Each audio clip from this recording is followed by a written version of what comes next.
ನಮ್ಮಲ್ಲಿ ಹೆಚ್ಚು ಗಾರ್ಮೆಂಟ್ಸ್ ಕಾರ್ಖಾನೆಗೆ ಹೋಗುವಂತವ್ರು, ಕೂಲಿ ಕಾರ್ಮಿಕರು, ಮಧ್ಯಮ ವರ್ಗದವ್ರು ಇರ್ತಕ್ಕಂಥ ಪ್ರದೇಶಗಳು ಸುಮಾರಿದೆ.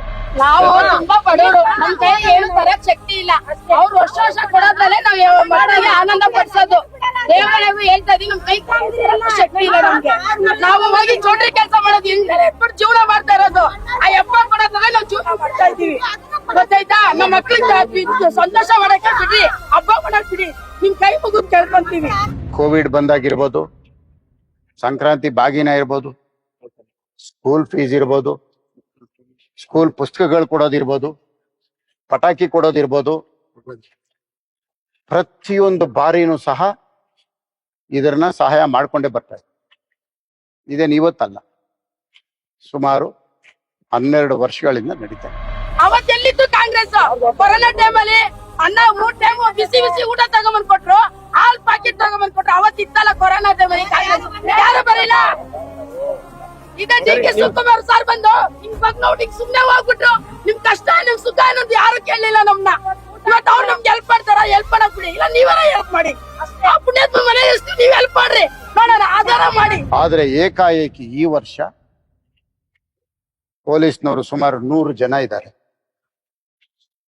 ಅದರಲ್ಲಿ ಒಂದು 3-4 ಜನ ಸ್ಟೇಷನ್ ಇನ್ಸ್ಪೆಕ್ಟರ್ಗಳು, ACPಗಳು ಎಲ್ಲ ಬಂದಿದ್ದಾರೆ. ಪಟಾಕಿ ಕೊಡಬಾರ್ದು ಅಂತ ಹೇಳಿ ಮಾಡ್ತೀರಾ ನೀವು? ಕೊಡ್ಲೇಬೇಕು. ಹೋದ ವರ್ಷ ಪಟಾಕಿ ತಗೊಂಡಿಲ್ಲ, ಈ ವರ್ಷ ಕೊಡ್ತಾರಂತ ನಮ್ಮ ಮಕ್ಳು ಖುಷಿಯಾಗಿದ್ದಾರೆ.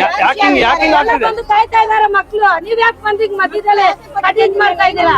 ಅದಕ್ಕೆ ನಾನು ಅವ್ರಿಗೆ ಕೇಳ್ದೆ, ಆಯ್ತು ಒಂದ್ 10 ಪ್ಯಾಕೆಟ್ ಇಟ್ಕೊಂಡಾದ್ರೂ ಹಂಚ್ಬೋದಲ್ಲ ಬಡವರಿಗೆ, ಮಧ್ಯಮ ವರ್ಗಕ್ಕೆ ಅಂತ ನಾನ್ ಕೇಳ್ತಾ ಇದ್ದೀನಿ. ಅದಕ್ಕೂ ಅವಕಾಶ ಇಲ್ಲ ಅಂತ ಇದ್ದಾರೆ. ಅಂಗಡಿಯಿಂದ ನೇರವಾಗಿ ಖರೀದಿ ಮಾಡಿ ಬಡವರು ಮನೆಗಳಿಗೆನೆ ನೇರವಾಗಿ ತಲುಪಿಸ್ಬೋದ ಅಂತಾನು ಕೇಳ್ತಾ ಇದ್ದೀನಿ.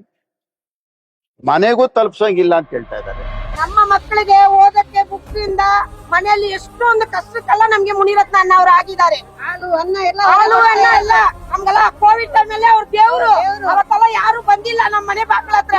ನಮ್ಗೆ ಹಾಲು ಪ್ಯಾಕೆಟ್ ನಮ್ ಮುನಿರತ್ನ ಅಣ್ಣ ಬಂದಿರೋದು. ಮುನಿರತ್ನ ಸಾರಥಿ ಅಂತ ಬರೀತಾರೆ. ಅವ್ರನ್ನ ನೆನ್ಸ್ಕೊಂಡು ನಾವ್ ಇವತ್ತು ಊಟ ತಿಂತೀವಿ, ಅವ್ರನ್ನ ನೆನ್ಸ್ಕೊಂಡೇ ತಿಂತೀವಿ. ಬೇರೆ ಅವ್ರ ಕತೆ ನಮ್ಗೆ ಯಾರು ಬೇಡ. ಏನಿದ್ರ ಉದ್ದೇಶ? ಊರಬ್ಬ ಮಾಡಕ್ಕೂ ಬಿಡಲ್ಲ, ಕೋರ್ಟಿಂದ ಆರ್ಡರ್ ತಂದು ನಾವು ಊರಬ್ಬ ಮಾಡ್ಬೇಕು. ಗಣೇಶನ ಹಬ್ಬ ಮಾಡೋದಿಕ್ಕೆ ಕೋರ್ಟಿಂದ ಪರ್ಮಿಷನ್ ತಂದು ಮಾಡ್ಬೇಕು. ಇದು ಇಲ್ಲಿ ದೌರ್ಜನ್ಯ ಬಹಳ ಮಿತಿಮೀರೋಗಿದೆ. ವಿಶೇಷವಾಗಿ ಎಲ್ಲದಕ್ಕಿಂತ ಹೆಚ್ಚು ತೊಂದರೆ ಅನುಭವಿಸ್ತಾರಂತ ಜನ ಯಾರಿದ್ದಾರೆ ಅಂದ್ರೆ ಅದು ಒಂದೇ ಒಂದು ಲಕ್ಷ್ಮೀದೇವಿ ನಗರದ ಈ ವಾರ್ಡಿನ ಜನತೆ ಮಾತ್ರ.